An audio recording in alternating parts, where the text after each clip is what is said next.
Okay, so we will start the today meeting, today lesson. First, by hoping that you had beautiful holidays and everything is okay and it's a good start in the new year. We will continue today to speak about tattvas. The last lesson was about the Samkhya tattvas, the classical tattvas, 25 of them, which are mentioned in the classical treatises like in Yoga Sutras and so. But what I want to point out is that even if in, I don't know, Yoga Sutras, they stop at purusha, this doesn't mean that the purusha of Samkhya is quite the same as purusha in Shaivism. Sure, Shaivists want to point out that no, our system is better because where the Samkhya is finished, the Shaivism just started. But if you experience like Nirvikalpa Samadhi, which is the highest experience in Yoga Sutras, you for sure enter the pure tattvas. But think about it like this. If I am going to Paris in France, for me it's just Paris.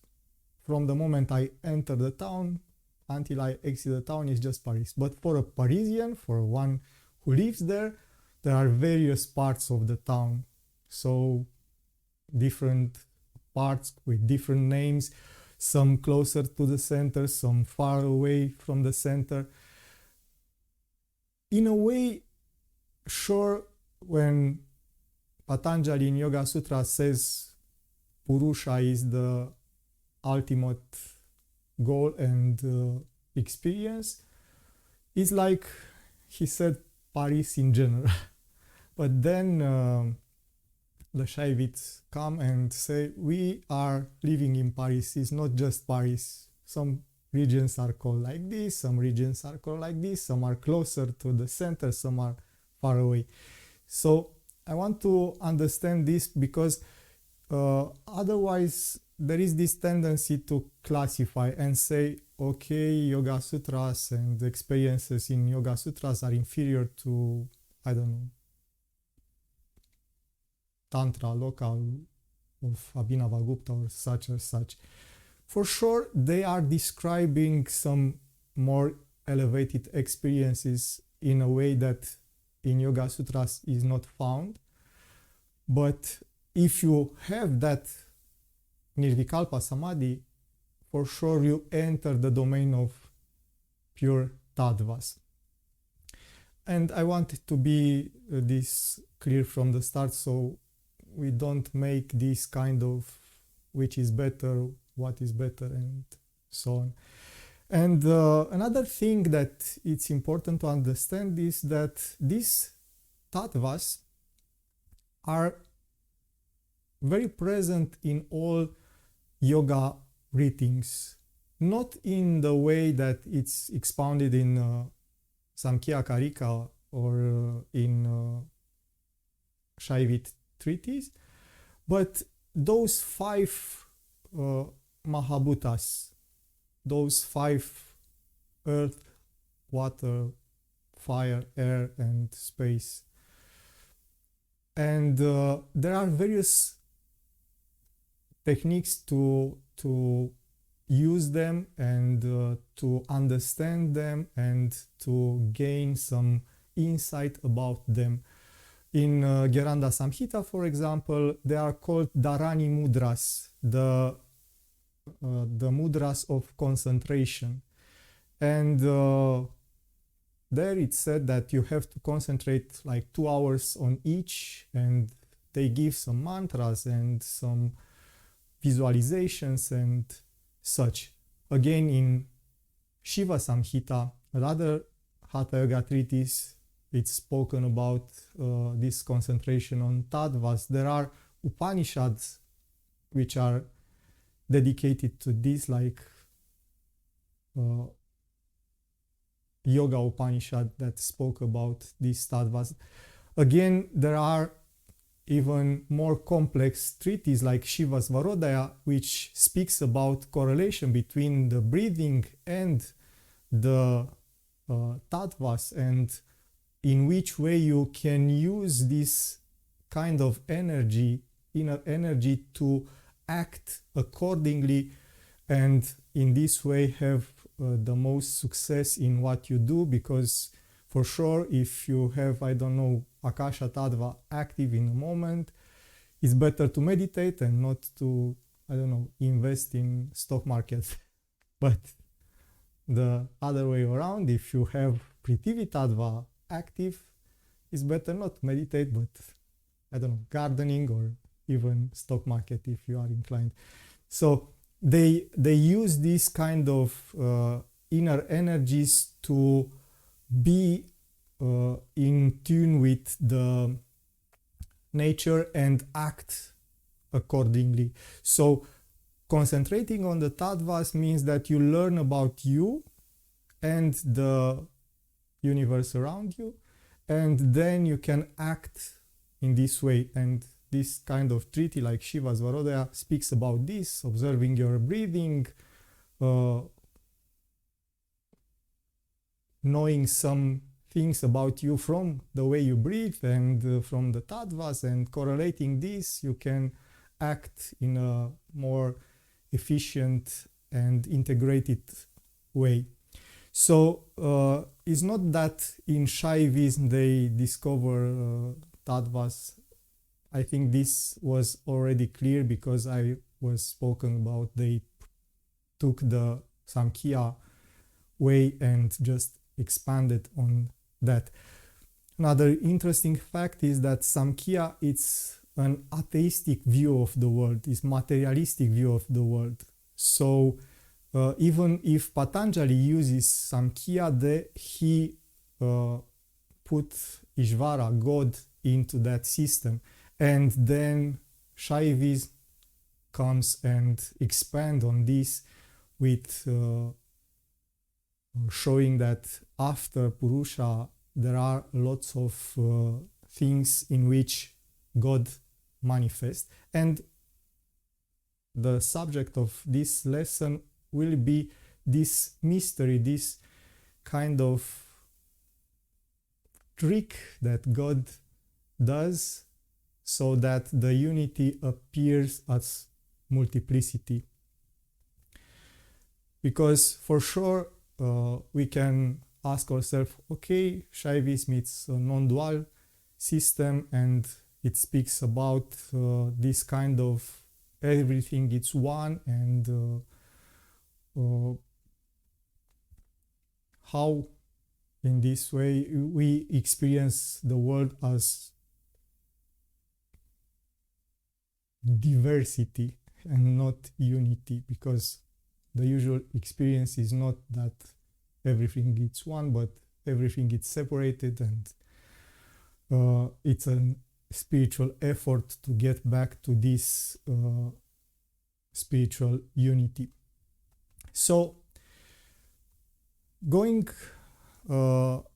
let's make a little recap of the last week.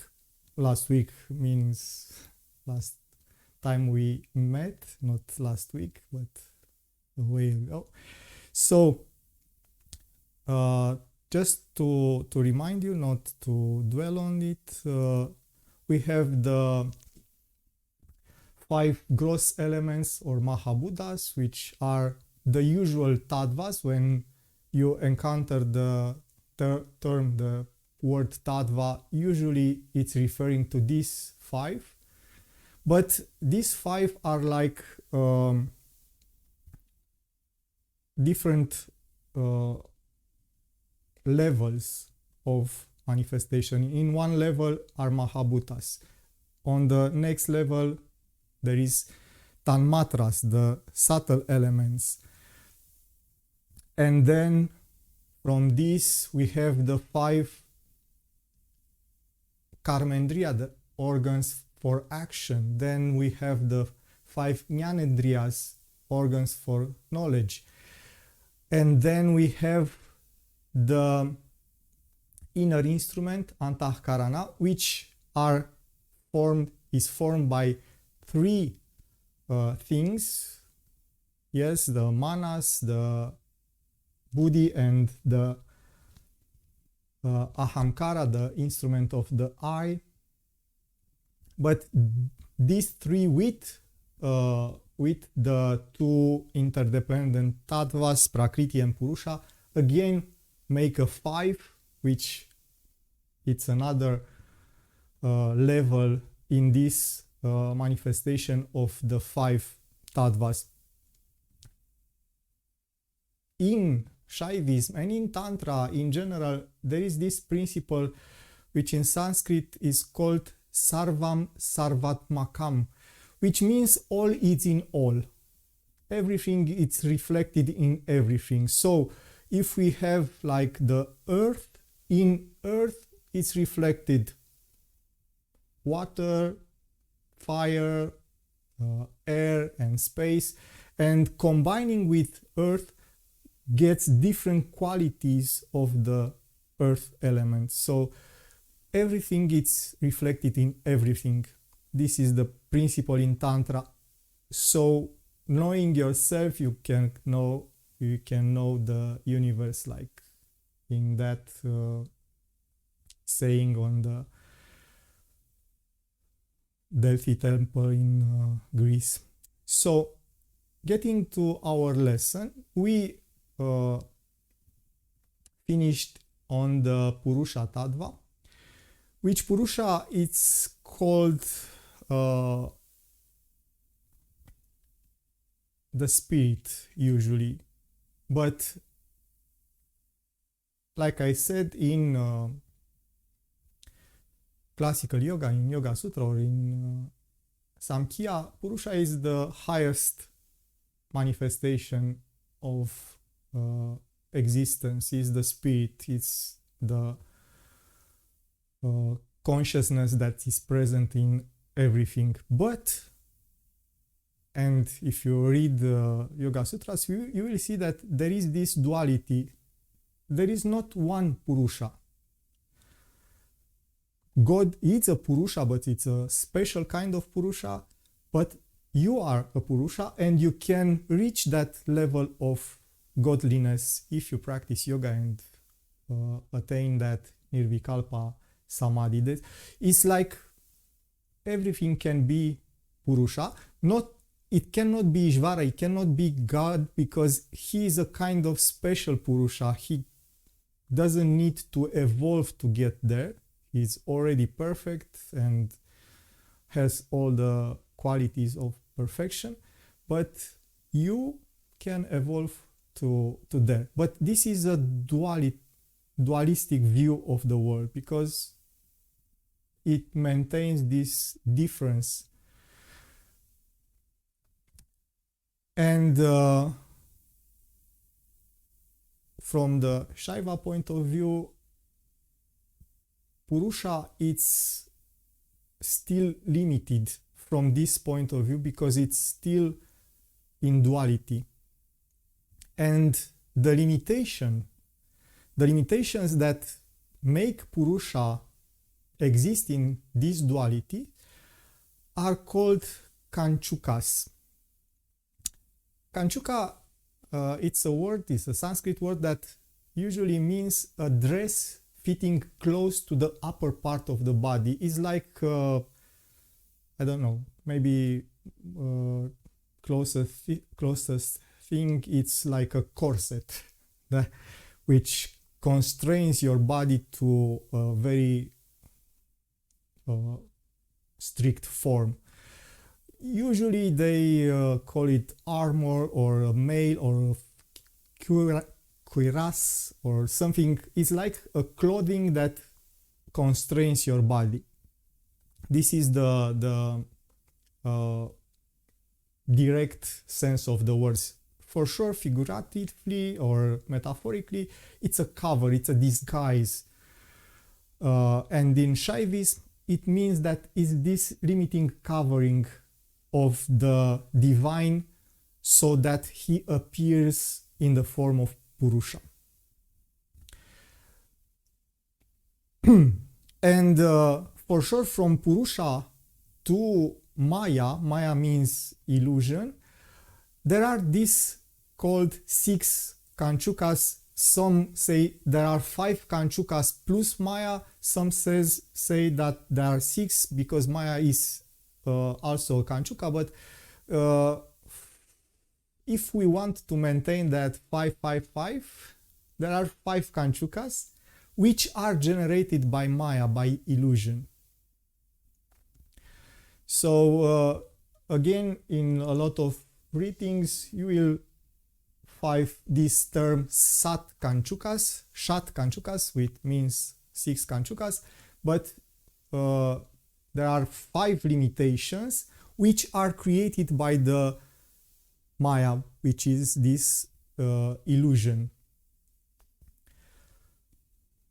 And for sure you can see on the screen these limitations. Abhinavagupta describes these kanchukas as 5 forces that create a middle ground between the realm of pure tattvas and objectivity. The purpose of this middle ground is to reunite both the spiritual and the material, the subjective and objective, a playground of spiritual evolution that is needed if such entities as Shiva, the limited being, are to exist.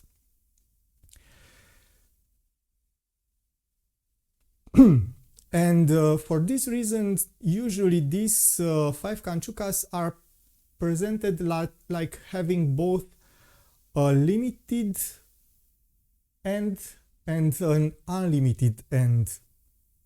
So the end, which is towards purusha, is the limited one, and the end which is towards maya is the unlimited one. And for this reason, we will present it in this way, in which we show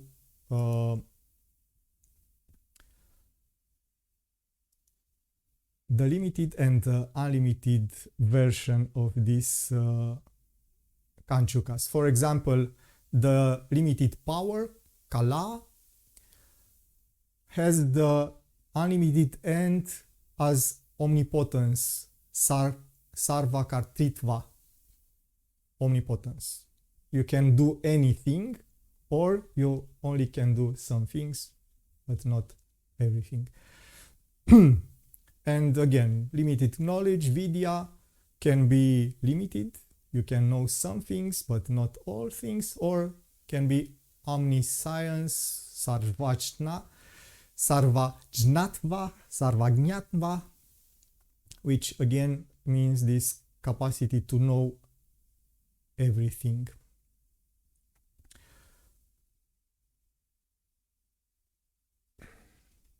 And Abhinavagupta in Ishvara Pratyabhijna Vimarshini says about the combined effect of these 5 limitations, of these 5 kanchukas. Thus, the subject being limited or intertwined with Kala, Vidya, Kala, Raga, and Niyati, and being deprived of the divine glory by Maya, shines as limited, feeling that which knows something now, does this and is attached to this, am I. So the experience of the limited subject. So let's get to each of these kanchukas, limitations. Again, the order is not always the same, because they come together and they are not that this is first, then that, and that, and that, but usually they are together. First of all is the space limitation, niyati tattva. So this tattva gives the impression in purusha, or rather gives the impression in Shiva, so that he can become purusha, that he is in one place and not everywhere. So Shiva is no longer omnipresent but limited to one single place in the manifested world. His body is limited, and outside his body is the domain of not myself, the other. This is the fundamental duality of the existence in the impure domain, meaning tattvas from purusha to prithvi. So the first limitation is the space. The first, again, in the order that we present, because we can say the space and time come together as the scene on which the cosmic play take place. But we have to understand that there is this necessity to organize the things in existence. To have this illusion of multiplicity, you have to have the space. Without space, everything existing in the same place, it's difficult for the mind to understand and to assimilate, to comprehend. So for this reason appears this spatiality of this limitation, in which every object has his place. Sure, depending on the level, we can have multiple things in the same space, but not on the same plane of existence. Yes, because you cannot have two objects in the same place, but you can have an object and an energy in the same space, but they are part of two different levels of reality. The next, sure, coming close with the space, is the time limitation, kala tattva. The first A, it's long. And sure, kala means time. And in this kind of limitation, the eternity becomes a timeline. Everything is in an order, in a succession of moments in time. So it has like two effects. In a way, creates a limited period of awareness and the bounding to a now. So our consciousness can only experience, to say, the now. Even if we remember something, we remember it as a now, not as an object in time. So time, under this limitation, takes these three aspects: past, present, and future. And sure, the past is just a memory, and the future is a probability, and only present is actually experienced. In the same time,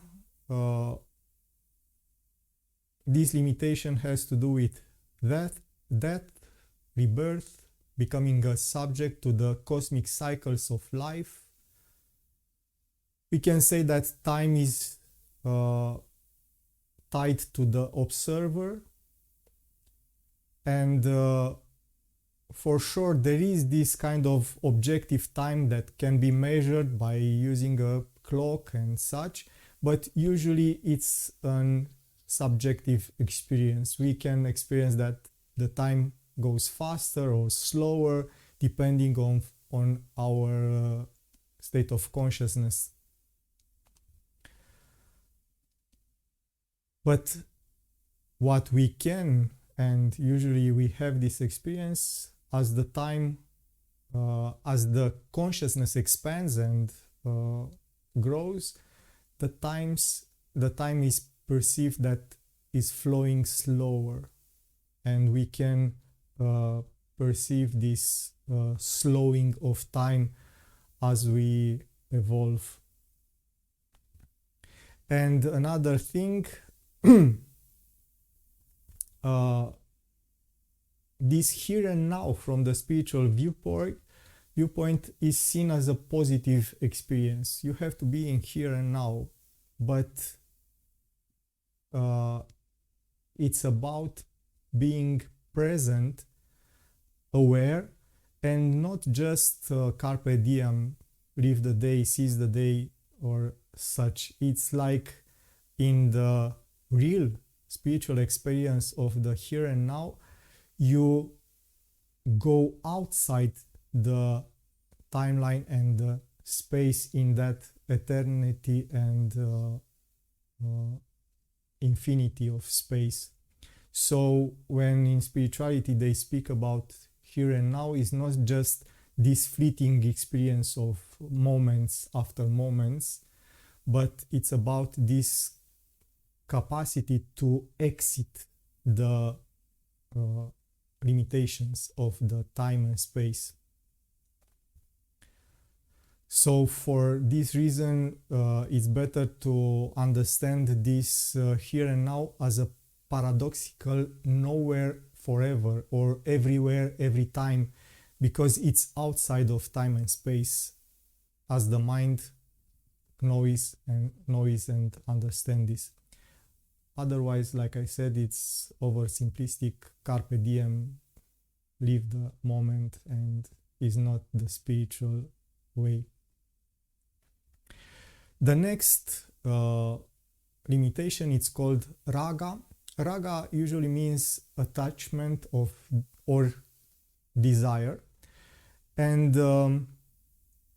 this limitation, it's a limitation of the perfect fullness of the absolute, of the God, of Shiva.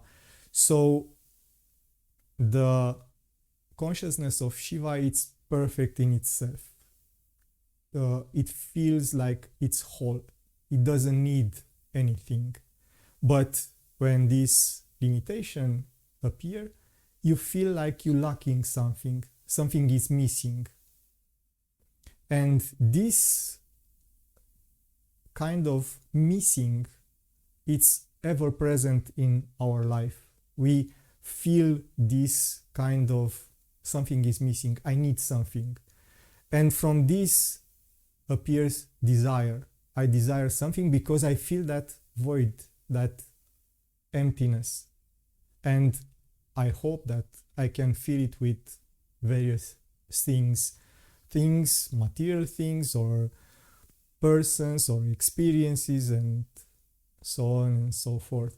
But usually you cannot feel that void, because it's like, you see, it's a limitation that appears because of Maya, of illusion. The only way to get rid of this is to get beyond Maya, beyond illusion. Otherwise, you will always feel that void, that emptiness, in various degrees. Because sure, when you fulfill your desire, for a while you feel, okay, I'm complete, I don't need anything for now. But after a while, for someone it's a short while, for others it's a longer while, that emptiness, it's still there, and you search another thing that can fill that emptiness. So this is raga. This is the limitation of the perfect fullness of absolute, and gives you this sensation that you are not complete, you are missing something. You are not everything, but you are something. And being something and not everything, it's lack, it's something missing.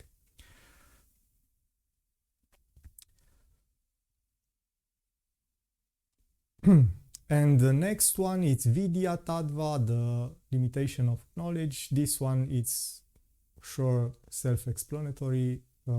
You know something, but you don't know everything. The divine omniscience becomes limited knowledge.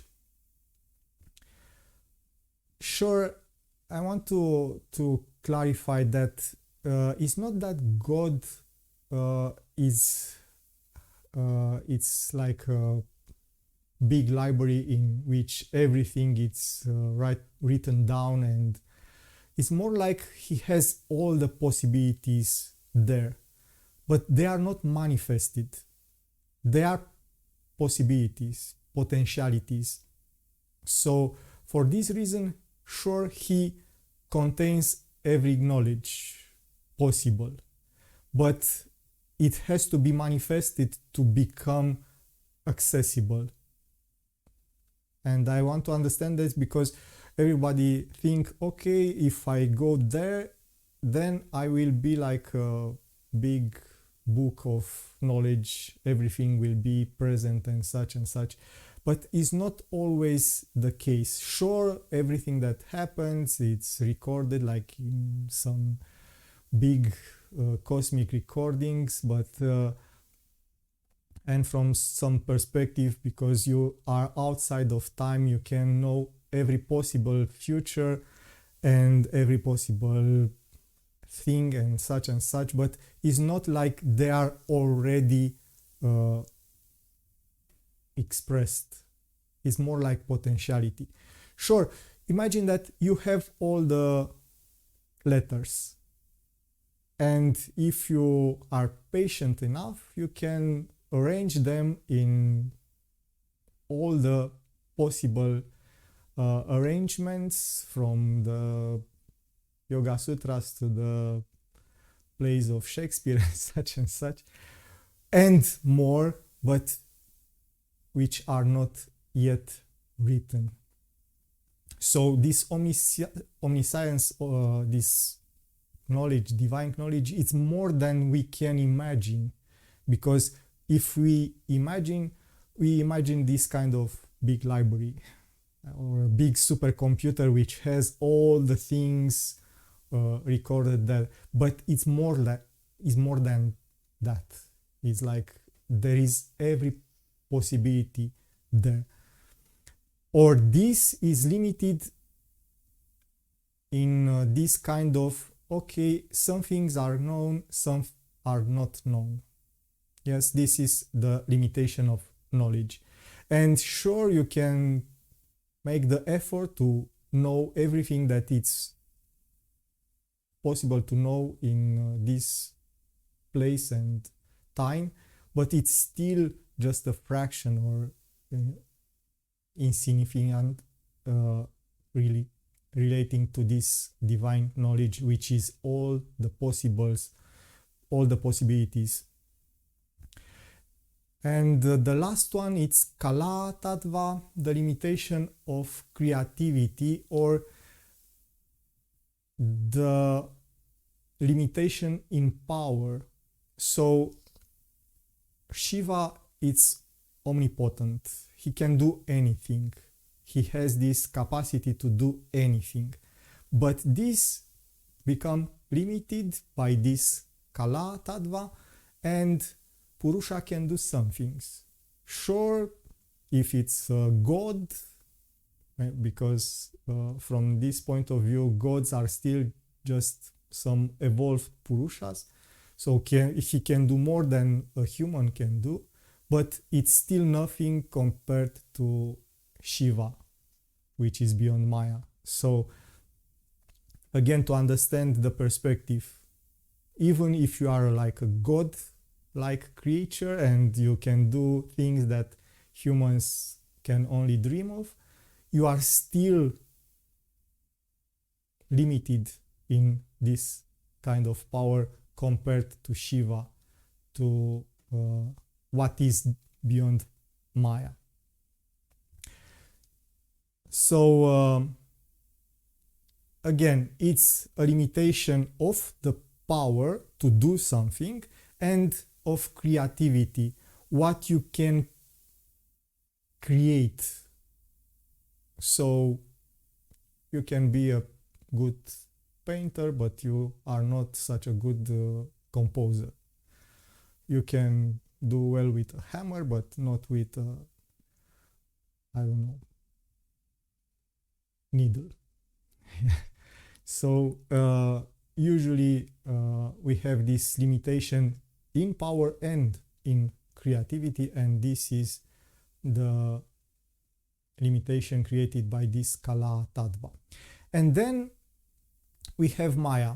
So these Kanchukas, these 5 limitations in space, time, knowledge, fullness, and creativity are created by Maya. Maya usually it means illusion, from Ma, which means measure. So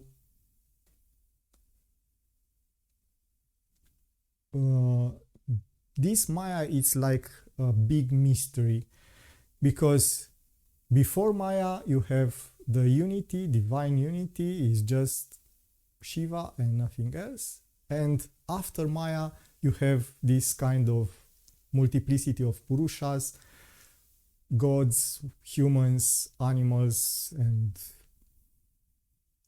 a lot of creatures and matter and such. And what change the unity in multiplicity is this Maya. For this reason it's considered like a big mystery. It's described like a mystery, like an illusion, but it's an illusion in the sense that from this kind of unity creates this multiplicity. When you are in multiplicity, you experience the world as real. It's not an illusion, but the illusion is this duality of the world in which everything is separated. Sure, when we think about it, nothing is actually separated. We live in a shared universe, and you cannot be like an island separated from everything. If you are taken and put in a void without any relation with anything, you cannot exist. You exist only in relation with your environment. And sure, it's a very complex system in which everything interacts with everything and creates this unique medium for life to exist and for us to know things. So we are not living isolated. We are living in a shared universe. We are living this unity, but our experience from this illusion is like everything is separated and different. And this is the power of illusion. Sure, there are various stories to explain this Maya, this illusion. Even if it's not in Shaivism, they have that story in which master and the disciple are on the in a forest close to a river, and the disciple asked the master, Master, explain to me how it's this illusion working, how it's the illusion possible. And the master says, I am a little tired and thirsty. Can you fetch me first some water before I explain to you this thing? And the disciple sure takes the vessel for the water, goes to the river and wants to fill it to get to the master. But there it's a young girl, very beautiful, and she is struggling with a bigger jar for the water, and he is very helpful for her and help her to get the jar to the village, and he fell in love with her, forgetting all about the master and the water he had to fetch, and he starts to have a life with that girl, has children and such and such and such, an entire life. And then sure, the story differ from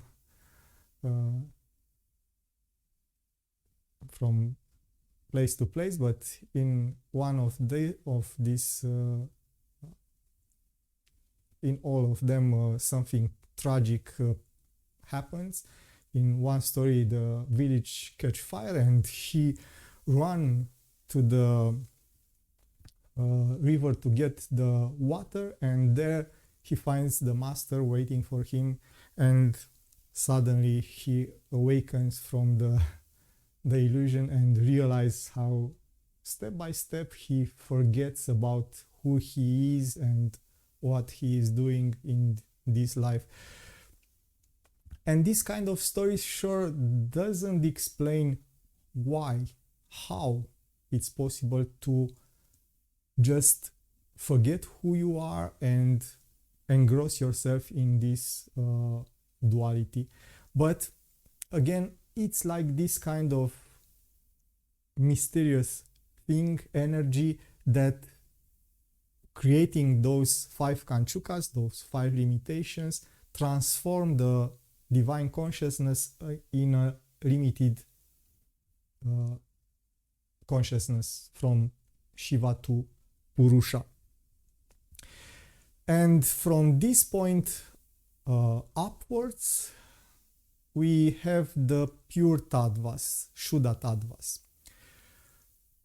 These are considered pure subjectivity, pure tattvas, because you get beyond Maya.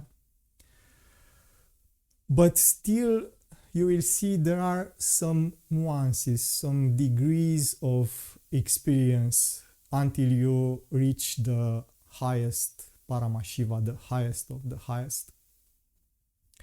And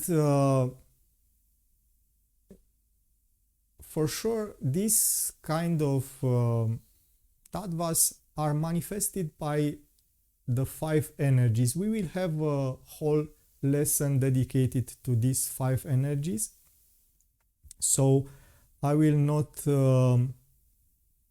expand too much here or now.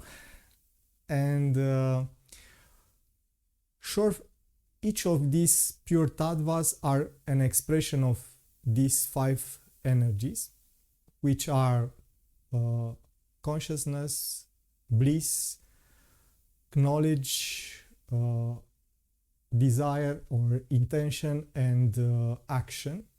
And we will speak a lot about them because they are the 5 energies of Shiva, and they are the causes of all these kind of 5 things that reflects in every level of existence, of manifestation. But to end this presentation of the tattvas, first of these Shuddha tattvas, Shuddha means pure, are first of them is Shuddha Vidya tattva, which means the pure knowledge, the pure wisdom. So the first moment that you escape Maya, escape the illusion of duality, you experience this Shuddha Vidya tattva, is the moment in which Purusha realizes his own divine nature. So it's just not a Purusha amongst other Purushas, but it's Shiva, it's the all. But this realization is not stable yet, and it comes and goes. And they usually says, like you see there, aham aham idam idam, which means I am I, this is this. Yes, I am I, this is this. This is this, it's about the universe. I am consciousness, the universe is duality, it's separated from. It's a bit like the experience of Advaita Vedanta. Universe is an illusion. I am consciousness, I am Shiva, and I don't want to have anything to do with that illusion, with that idam. So the experience is I am Shiva, this universe is in duality, it's unreal. I am I, this is this. And you can call it like a state of unity in diversity. And then it's Ishvara tattva. Ishvara is the Supreme Lord, is the tattva of the Supreme Lord, in which you see there it's the experience of idam aham. This universe is my own expansion. This universe is me. It's not an illusion, but it's me. It's my expansion. And sure, from we do this samhara krama, this resorption of elements. So we look at them from the Prithvi, from the earth to consciousness.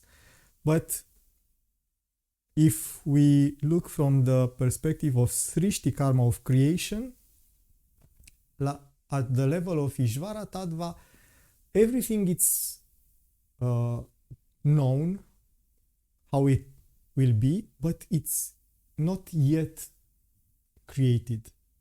Yes, it's like the creation is in our mind, but is not manifested yet. So it's like in this state, Shiva at first project the world in his mind before creating it in reality. And then the next tattva is called Sada Shiva tattva, the pure Shiva, the real Shiva. And the experience here is ahamidam. I am this universe. So in Ishvara tattva, the universe is my expansion. This universe is me. And here it's the center of gravity, it's I. I am this universe. So at Ishvara tattva, the center was this universe is me. Here I am this universe. Sure, it's just nuances. We are beyond Maya, we escaped the illusion. But in Sadashiva tattva, objectivity exists only in a very incipient form. Here the universe is said to be vague, and dominated by the experience of I-ness, I am. And then, sure, we have Shakti and Shiva. They are not really separated. We spoke about this a lot, and probably we will repeating this a lot, because in Shaiva they say Shiva and Shakti are always together. There is no separation between them. But sure, if we are to have a separation, semantic separation of meaning, Shakti, it's the manifestation of I, and Shiva is just pure being. So if we want to get this kind of difference, but again, there is no difference. So they are inseparable and interdependent. Shiva is the interior aspect of consciousness, and Shakti is the expression of this consciousness. They are usually the metaphor, it's the fire and its capacity to burn. In another metaphor, Shiva is an infinite ocean and Shakti is the waving of this infinite ocean. And in another metaphor, Shiva is the perfect mirror and the Shakti is an image inside that mirror, but an image that has no cause. Because usually a mirror just reflects something, but in the case of Shiva and Shakti, there is nothing exterior to them. So Shiva is the mirror, Shakti is just a creation inside of that mirror. But part of the mirror, you cannot separate the image from the mirror. Yes. So all these analogies try to express this unity of Shiva and Shakti. And for this reason, again, they are inseparable.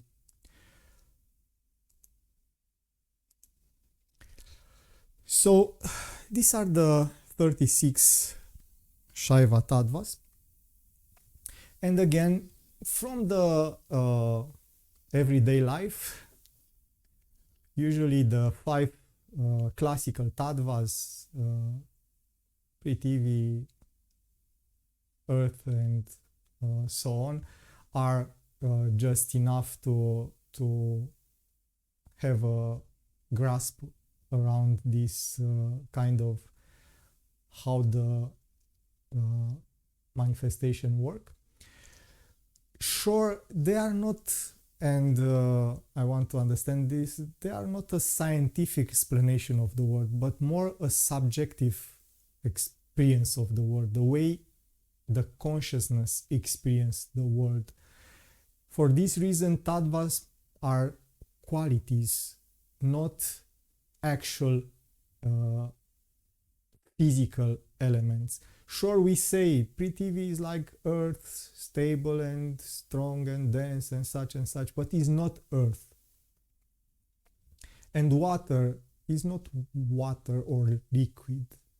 It has qualities that are close to the liquid, but is not liquid. So, because we want to have this kind of close relation between these kind of tattvas and the physical world, but they are not quite there. Like fire, it's very hard to explain. Usually we think about fire as a plasma, but it's not quite plasma. Plasma means highly ionized. It's an electric thing which happens at high temperature. A usual fire, like a candle fire, mostly is just hot gas and fumes from the burning. But what means fire, it's this capacity to transform and the temperature and the hotness. So again, plasma, it's a form of matter with solids, liquids and gases, but fire is not quite plasma.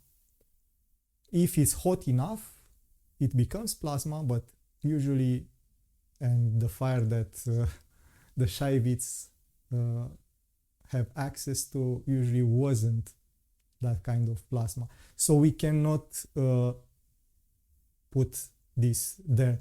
And again, Akasha, the ether, the space, is not something material. It's more like the places that everything has in the world. So I want to understand this, because otherwise we will always be a bit frustrated when these kind of things are not exactly corresponding to the scientific experience of the world.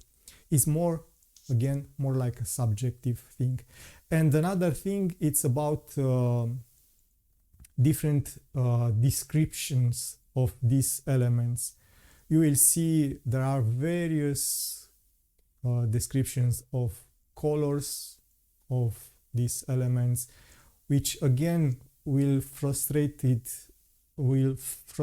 us if it's not consistent. And every tradition has a slight variation, and we want to have that rock vibe, that rainbow kind of things in colors, and every color on the rainbow correspond to a tattva or a chakra. But again, the subjective experience of the seers can differ, because the mind will translate the unseen in ways that it's specific to that mind. For this reason, I prefer to keep this kind of open-minded experience about tattvas, and not to dwell on the very specific and consistent things, because otherwise, and I see this very frequently in the recent years, and on the Occidental authors, they want to have this consistency, and for this they cherry pick the text and to correspond to their view, and sometimes collaborate with the writer, the ancient writer, to sound more like they want to sound. But it's not what these are about. Because when the author of Gheranda Samhita says meditate 2 hours on this earth element, and gives you some guidelines like it has that mantra, it has that form, it has that probably color, like earthly like color, like he doesn't want you to visualize like a perfect rectangle with like a brick and such and such. He wants to understand what means earth, and know earth from inside, not from outside. So like an experience, and not like a story that your mind can create around that element.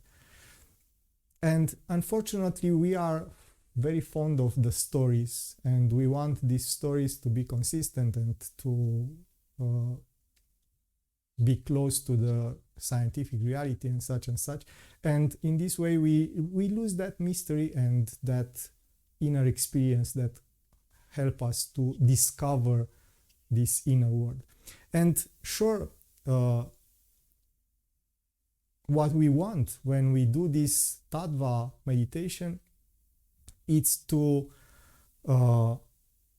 like it says, this samhara krama, this resorption, it's like we we can separate ourselves from all the layers of existence to get to that pure I feeling, to that pure consciousness, like in Hridaya meditation, yes. So the reason is not that we have some, I don't know,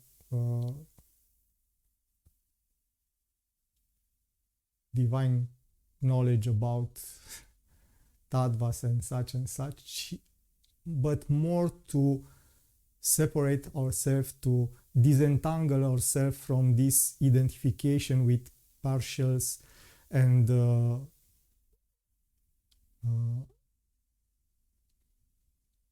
different aspects of existence. Because sure, when we exist in this body, we manifest all the tattvas.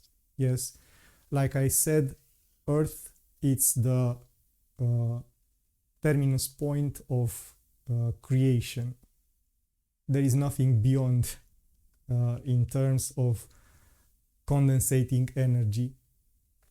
And when you exist in the body, you actually manifest all the tattvas from Shiva to Prithvi. But then, if you want to be Shiva, you have to get this process of letting your body go, letting your mind go, letting your spirit go to get to that point of beyond Maya, beyond illusion. So when we do this kind of Tadvalaya, dissolution of tattvas, or samhara krama, succession of resorption, what we want is just to have an idea, an inner idea of what that means, and not just to know everything about that tattva. For this reason, we use that bhavana. Again, bhavana is that mystical intuition. It's like we open ourselves to what that tattva is without trying to describe it in any way, which is sure difficult for the mind. Mind wants his stories, wants to describe, to understand, to have that written down. The Prithvi is like this and this and this and this. If I'm not satisfied with it, or I will get back and read the process until my story is perfect. But it's not about this. I am not Earth. I understand what Earth means, but I am not Earth. And I go the next step. I understand what water is, but I'm not water. And go the next step. This is the meaning of this process. Yes. Sure, if you read Gheranda Samhita, there he says, if you meditate 2 hours, 5 gatikas on the earth, you will become the master of the earth. Nothing earthly can hurt you. You are the... and you go then to water. You cannot drown because you know water so well. Sure, you will not jump into water because you know you can drown. So you understand how it works, but it's not like you have to know everything about it. Yes, and for this reason, this kind of meditation, it's a bit hard usually, because we want to have the story. We want the bigger stories. And sure, if you really want it, you can spend more time with this openness towards that realm, that kind of energy. And if you spend enough time, you get that knowledge. But again, what bhavana gives you is more like a non-mental knowledge. If how do I explain? It's a bit like the difference between knowing a thing and understanding what you know. And usually in the usual mind, we have to know something, and then at some point the understanding appears. And that moment of understanding is like lighting a light bulb. Oh, is that aha moment. It's like Eureka, like Archimedes when he was in a bathtub and understand the principle of floating. Yes, oh, I understand. He knows that he is in a bathtub, he knows everything, but he didn't understand the principle until that Eureka moment. Yes, so bhavana, it's that Eureka moment without knowing firsthand. You understand, you have that understanding without explaining how and why. And sure, if you want to, you can go then and fill the gaps, but it's not necessary.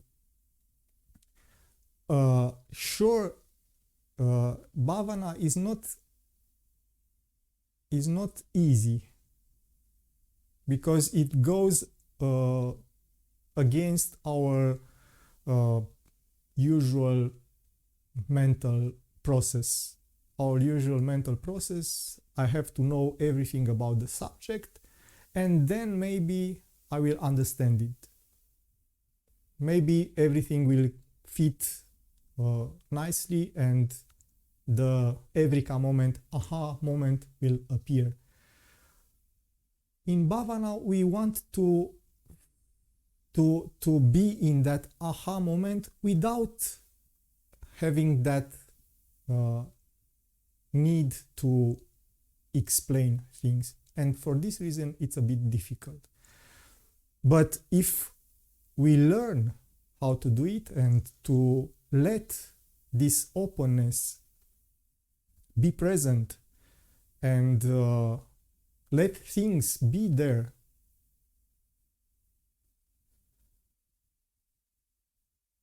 something very beautiful is happening in that moment. Because again, it's not like it's something we don't know.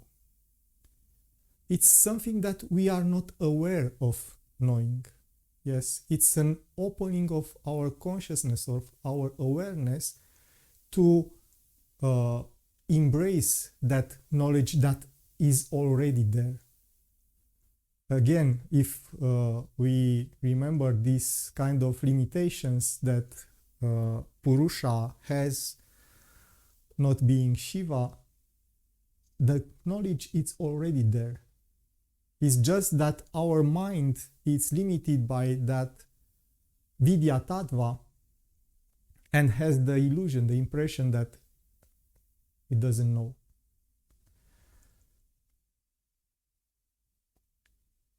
And I hope this clarification will help us to redo the last meditation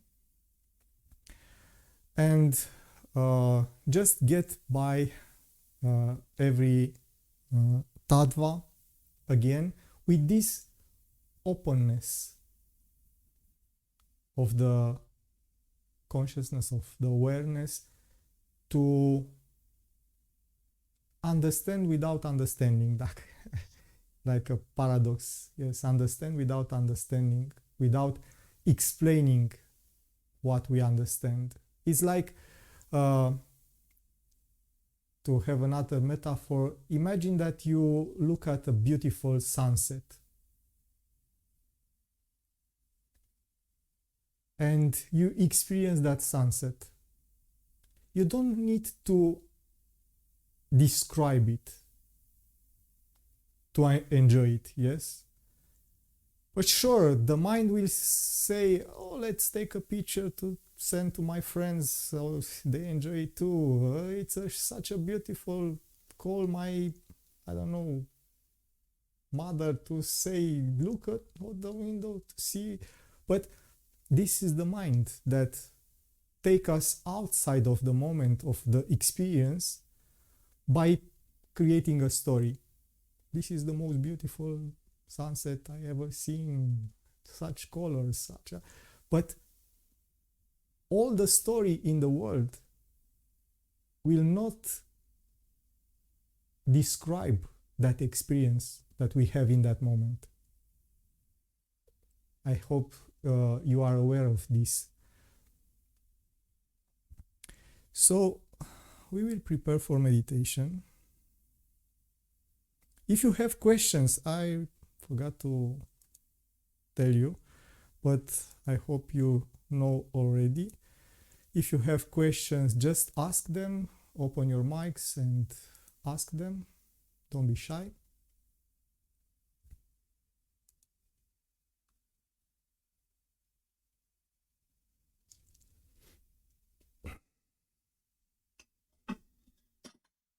A question. Sure.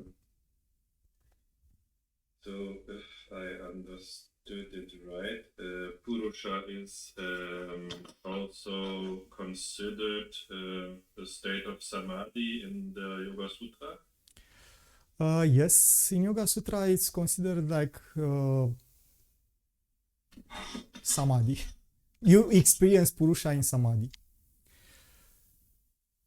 And in the Shaivic way, it's is it also considered as a state of samadhi, or is it just a step? Um, I don't want to how quite it's like you are purusha. It's not like the purusha is the experience of samadhi. You are purusha, but you have this experience of what you are in samadhi. It's more clear. Yes, yes. So, I just wanted to know how the viewpoint is. Like I know yes, how the experience is. yes. Like, In Shaivism, I am not very clear about it because they are not speaking so much about samadhi as we know it from the Shiva Sutra, from Yoga Sutras. So they are not having these kind of nuances because in Yoga Sutras there are various kind of samadhis. There are those asamprajnata samadhis, those samprajnata samadhis, or savikalpa, nirvikalpa, which are various kind of different kind of experiences in which sure the limitations are less and less present until nirvikalpa samadhi. For some, Shaivism says that he starts from the nirvikalpa samadhi, from the highest experience in Yoga Sutra. But again, and I spoke this with Sahaja, and he was like this: we cannot discard the samadhis of Yoga Sutras and say that the experiences described in Shaivism are higher, because in Shaivism they speak about Turiya or Turiyatita, the fourth state. So instead of samadhi, they say there is this fourth state, and there is the beyond fourth state, Turiyatita, which is, so it's samadhi is the fourth state, and there is the beyond samadhi, which is like a samadhi with eyes open. So it's very hard to reconcile all the views in this way. maybe it can be said like navigating a bit better in the state, like Yes, maybe being more aware in the state of samadhi. Maybe this describes it better, I think. yes, you are right. Because like I said in the beginning, it's like when you enter a new city, it's just the new city. But after a while, and you become accustomed with the various parts of the city, you become more aware. Sure, I enter Paris, but I am still very far from Louvre or from the big tourist attraction, and I have to still have some way to do. And I think we have at some point we have to speak about this kind of, they have in Shaivism the observers, which are various stages of consciousness, and I think maybe that will clarify a bit this, because they describe these levels of consciousness by the way of these observers. But what you said, it's correct, is like a better navigation in this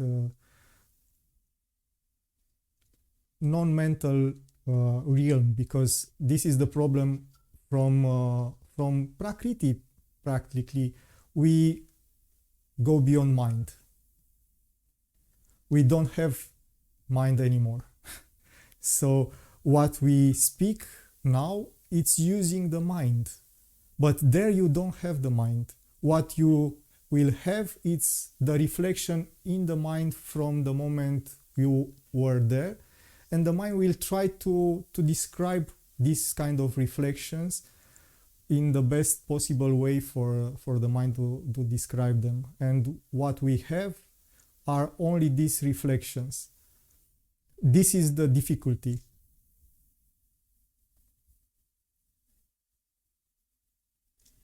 Hope it helps.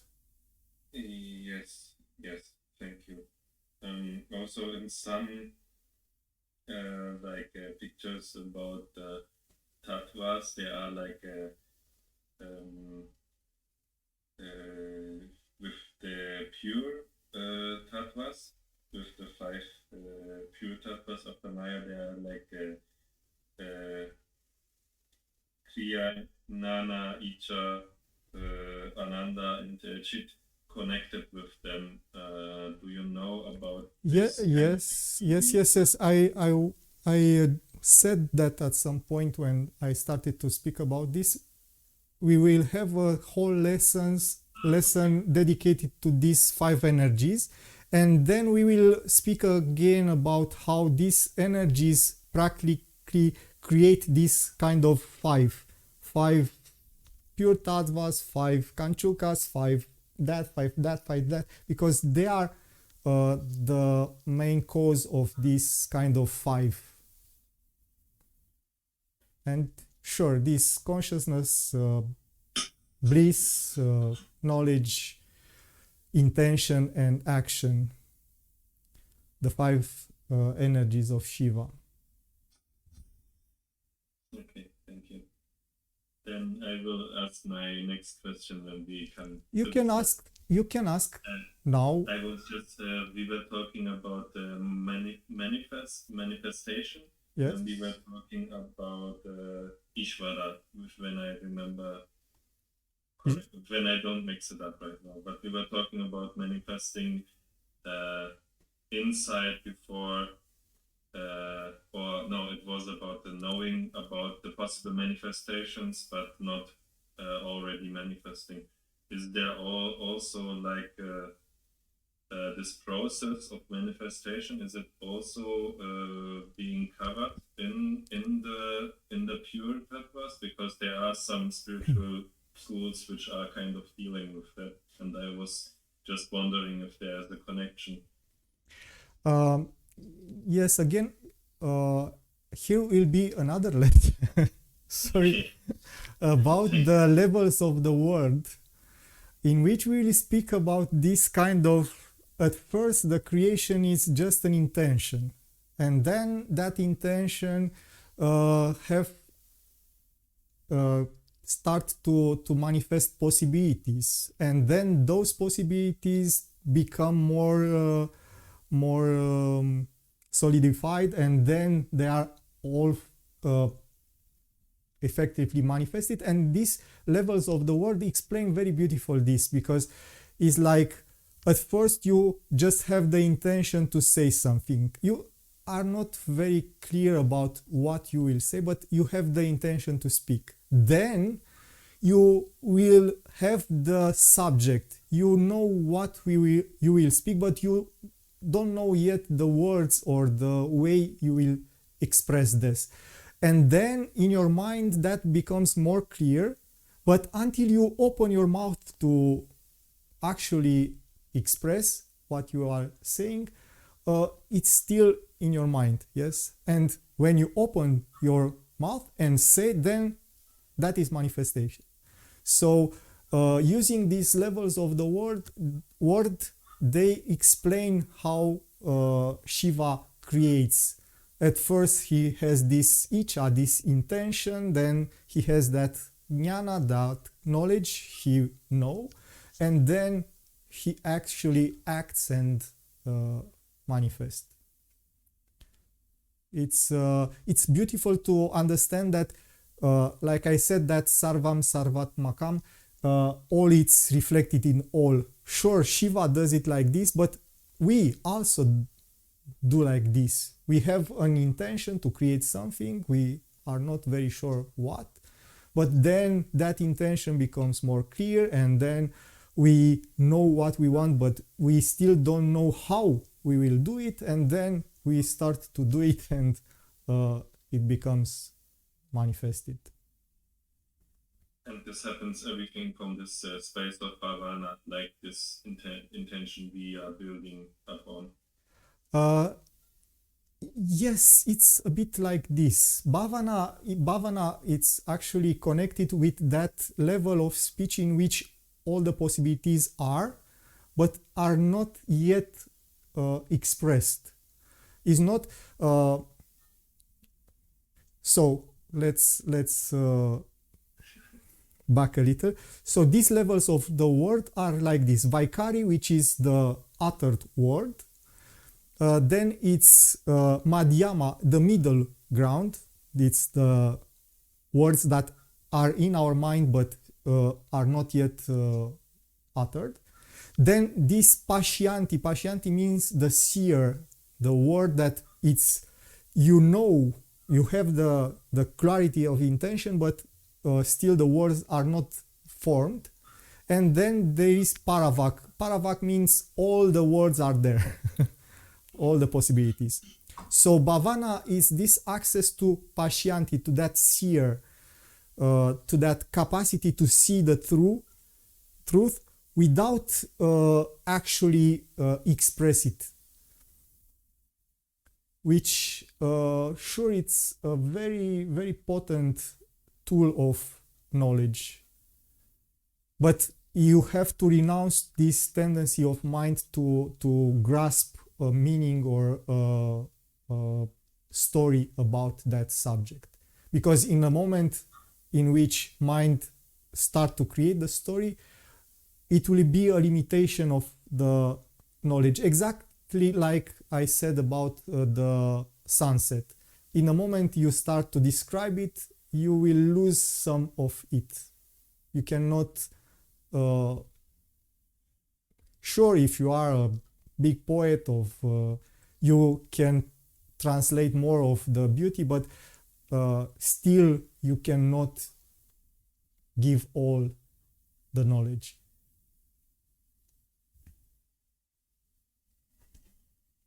Thank you. So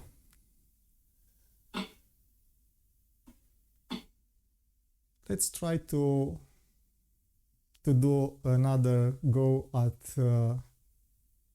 samhara krama, or this succession of resorption or tattva. I will not insist too much about the description. I will not insist to describe the tattvas so much.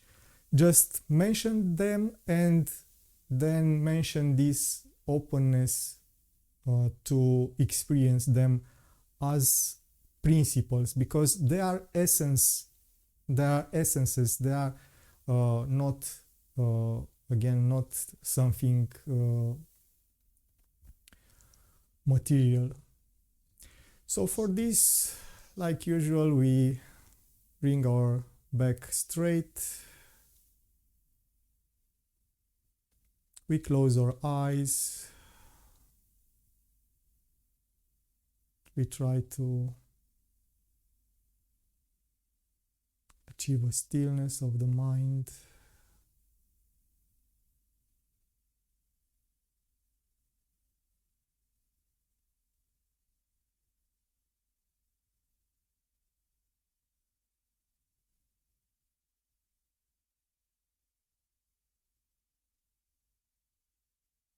We center our awareness in the middle of the chest, little to the right, that place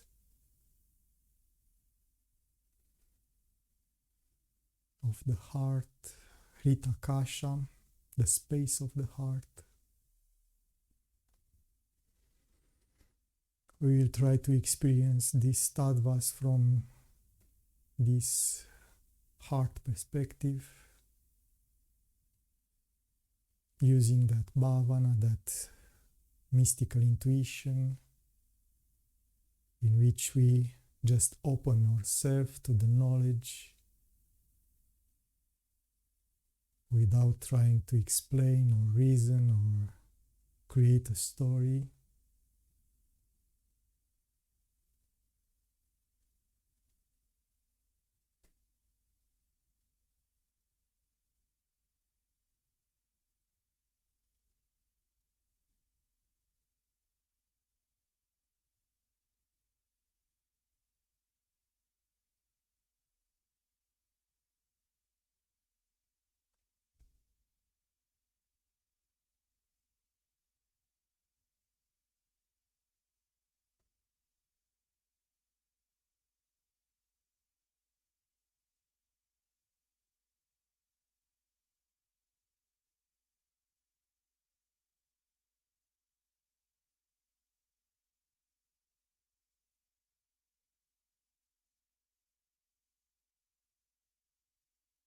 And we will start with the 5 Mahabhutas, the great elements. We start with earth,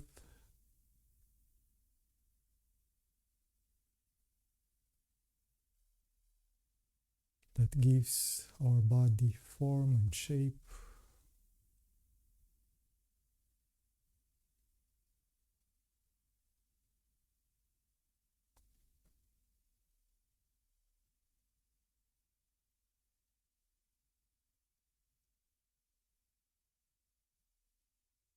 We open ourselves to this earth tattva.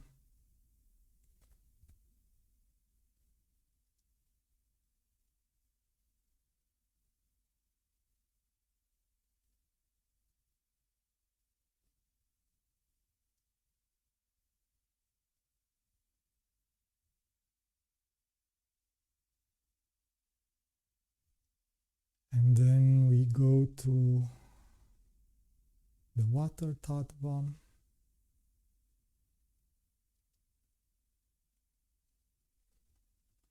We feel that fluidity, the blood, the water in our body, the fluids.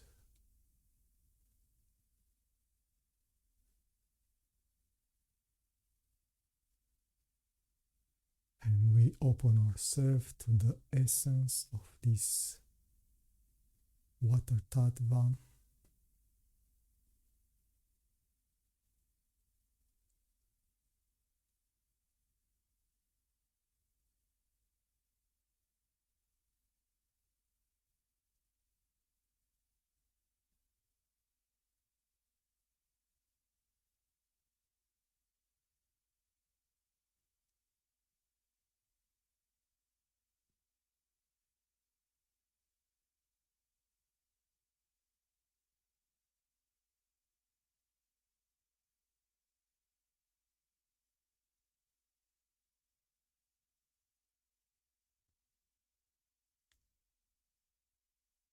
And then we go to the fire tattva.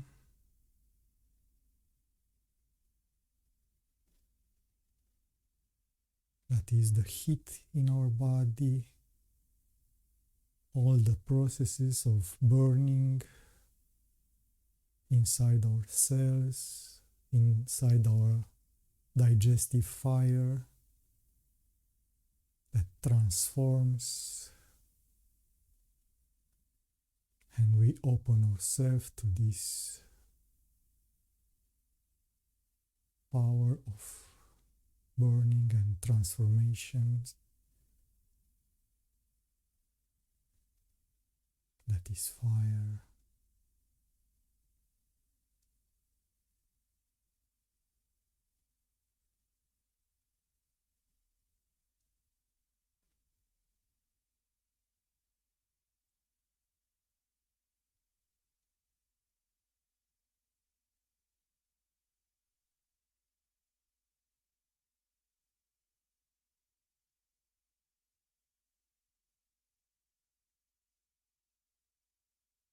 And then we go to the air tattva. It's like we are empty inside, and the air enters and exits this empty space. We feel light.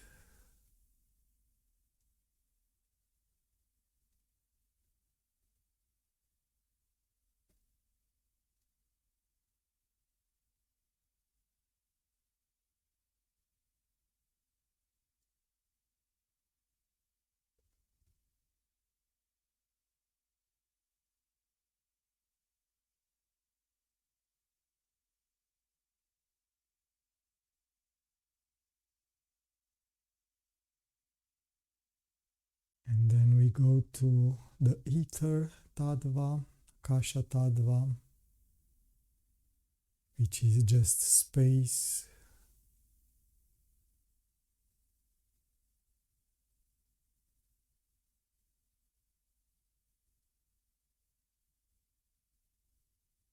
We open ourselves to this experience of just space.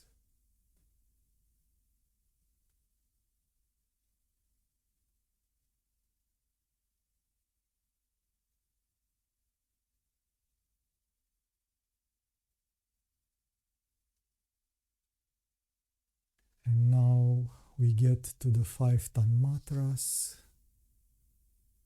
the subtle elements, the qualities of the Mahabhutas.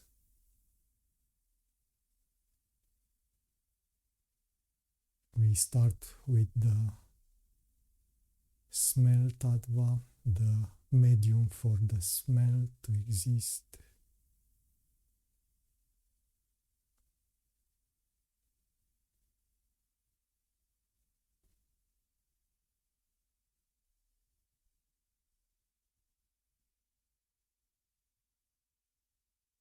So it's not the smell, but the medium of smell.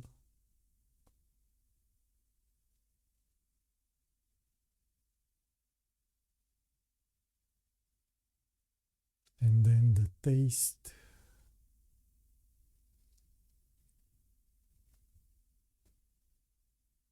Not just the taste, but the medium in which the taste can be experienced.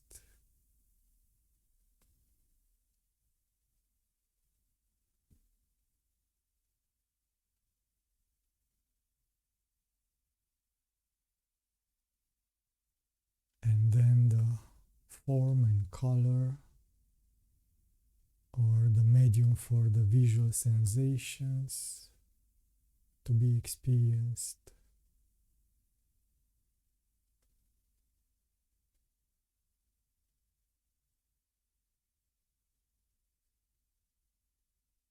And then the texture, the touching sensation, or the medium for the tactile sensation to exist, to be experienced.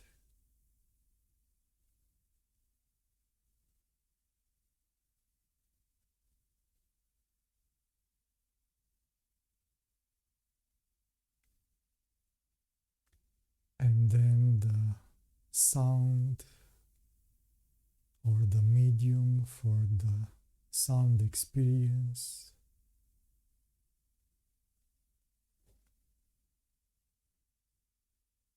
We open ourselves to this knowledge.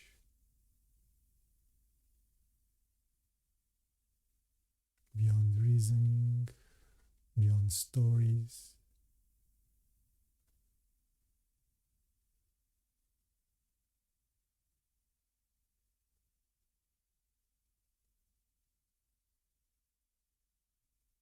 Separating ourselves from each layer of existence.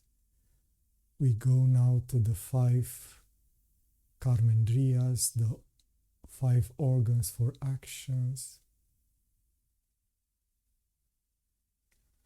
First, the excretion.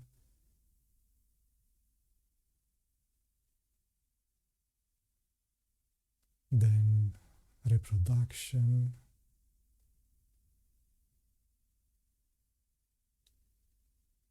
Then movement.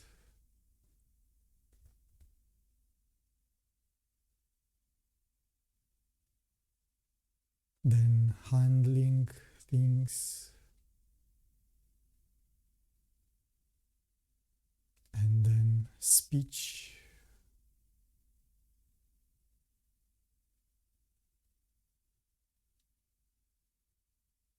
and now we go to the 5 Gyanendriyas, organs of knowledge, the nose that can smell, the tongue that can taste,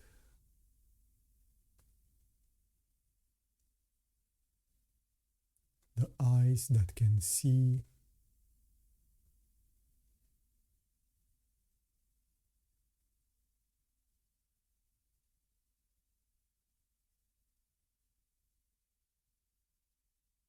the ears, the skin that can touch,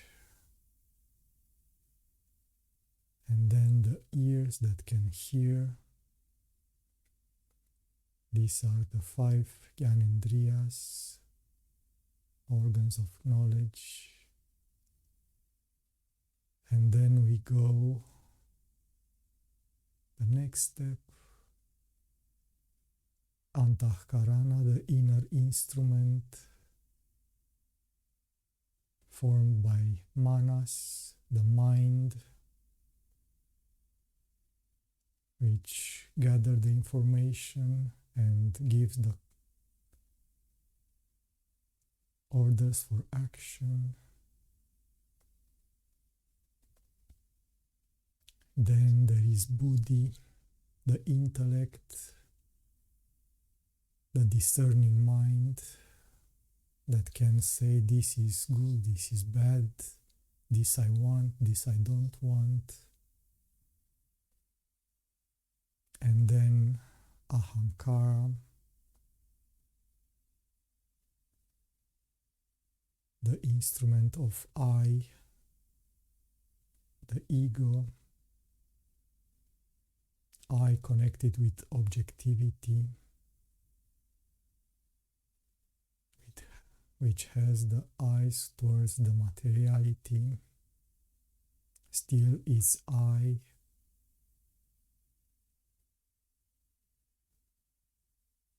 The instrument of aham, the instrument of I. And then we have Prithvi and Purusha, the nature and the spirit.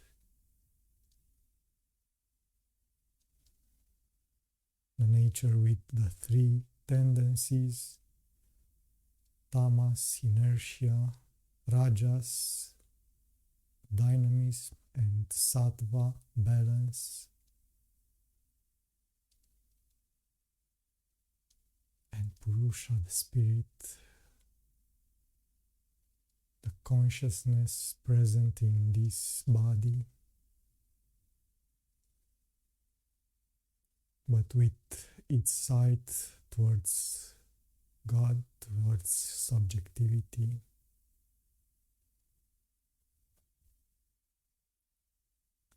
And then we become aware of the 5 kanchukas or limitations. The spatial one, which make us feel we are in this place of the universe.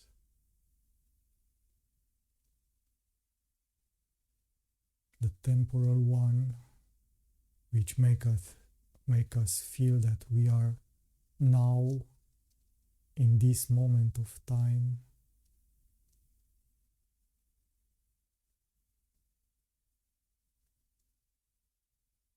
The limitation of fullness, we are feeling incomplete, lacking something, missing something.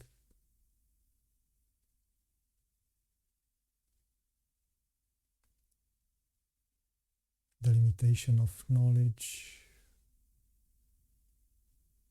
We know some things, but we don't know everything.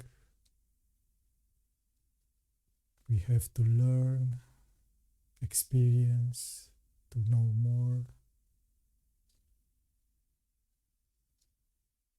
And then the limitation of power or creativity. We can do some things, but we can't do anything.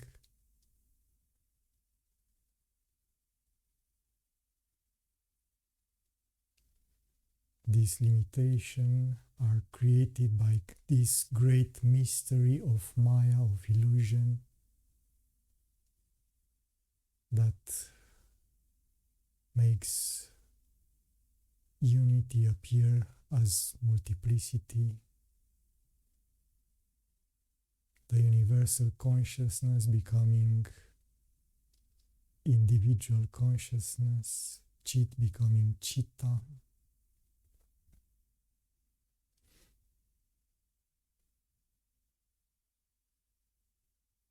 And now we enter the domain of pure tattvas.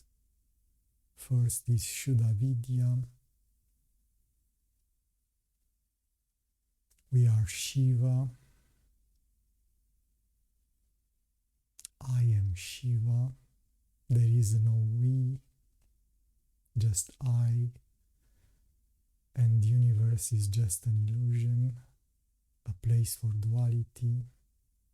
And I am not part of it. I am I. It is it.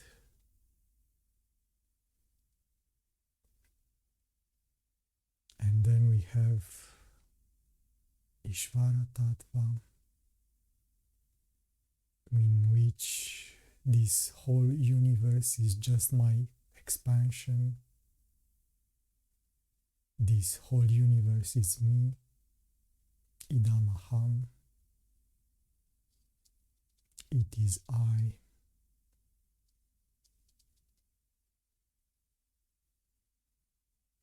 And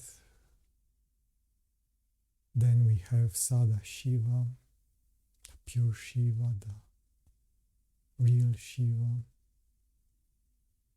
in which I am this universe. Ahamidam. I am it.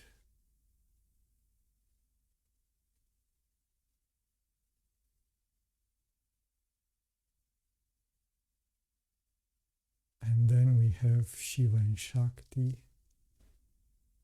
forever embraced, forever one, even if they appear as two, just for the play of this existence.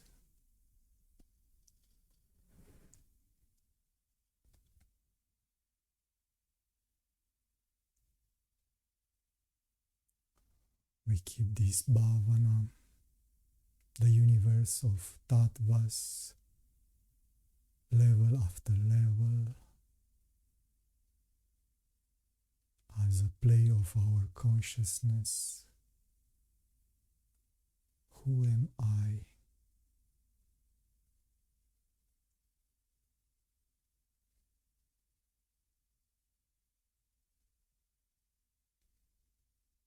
We go now to this deep end of the existence, being everything and nothing, pure existence, pure consciousness, pure bliss, Satchitananda. Who am I?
Now keeping this awareness of the heart, of the I, Vritti, I am, we slowly get back and open our eyes.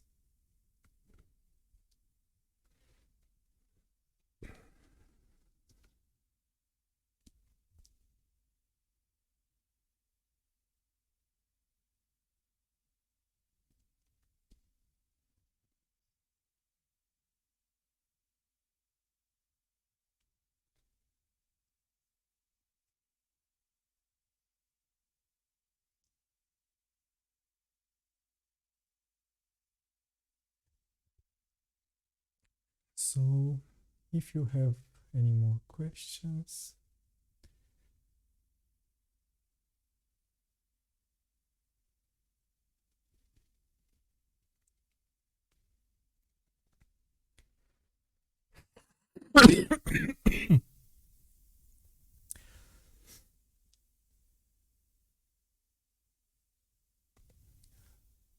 like you already see, it's very hard to separate the subjects between them, and it's very hard not to expound on them. But we still try, and sure, we will get back to some of the things to clarify them from the new perspective that we acquire when we expose and present another subject. So for sure some things will be more clear, some will be more obscure or mysterious, but hope you will keep your enthusiasm until the end. So if you don't have any more question, I wish you a good night for some, day for others, and see you next week.